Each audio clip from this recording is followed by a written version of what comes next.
If you look at what's happening now, especially since the beginning of the pandemic, government debt and money printing is off the charts. I mean, we've never experienced anything like this. In fact, I think about half of the money that the government is now spending is being printed by the Federal Reserve.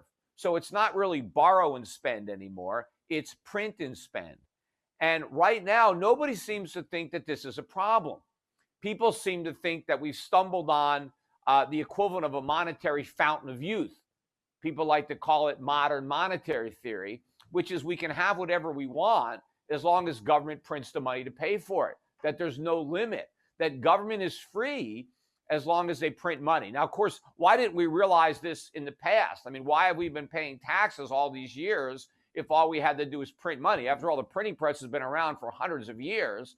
And so if we could have whatever we want by the magic of government printing money, what's the point of all of us having to pay taxes? The reality is this is a fantasy that is going to end in disaster. See, there's a big difference between earning money and just having the government print it.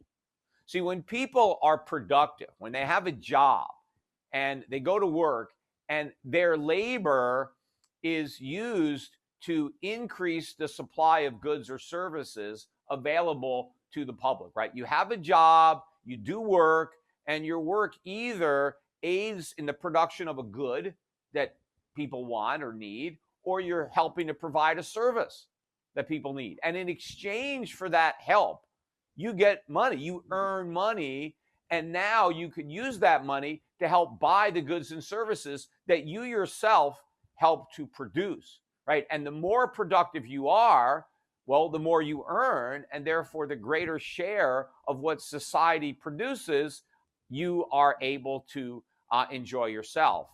But when the government just prints money and gives it to you, right? When you have all these unemployed people who are sitting at home just getting a check from the government, they produced nothing.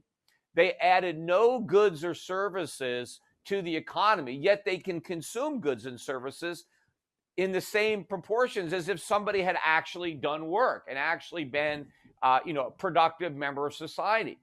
So what does this do, right? All this does is drive up prices, because if your work adds to the goods and services, and now you're consuming the goods and services you help create, that's fine.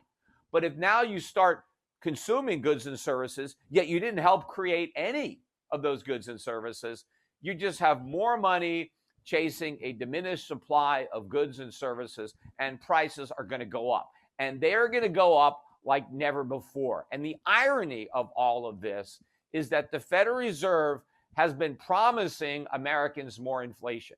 Well, that's one promise that they're going to deliver on. In fact, they're going to deliver on it beyond their wildest expectations. And contrary to what everybody is saying, inflation is not a good thing. Inflation is not desirable. Higher inflation is not making progress, right? What people want is a lower cost of living. When prices go down, that's progress. And that's capitalism. That's how capitalism works. When you have real capitalism, businesses become more productive. They become more efficient. They develop economies of scale. And as they do that, the cost of production comes down. And as the cost of production goes down, demand goes up. Because as prices go down, more people can afford to buy more stuff. And it's falling prices that have historically driven a rising standard of living. Well, the government has interrupted that benevolent process through inflation. And a lot of the times, inflation doesn't simply make prices go up. Inflation also prevents prices from going down.